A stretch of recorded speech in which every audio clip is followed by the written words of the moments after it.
شريعته الله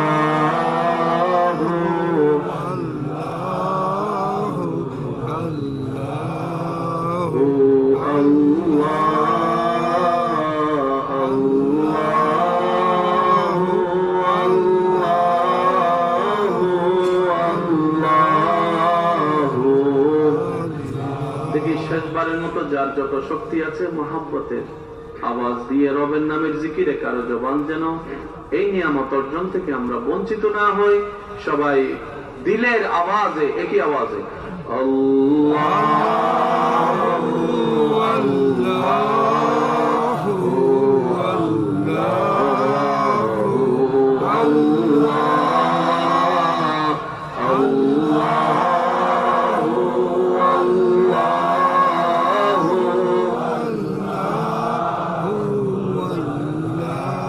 অন্ধকার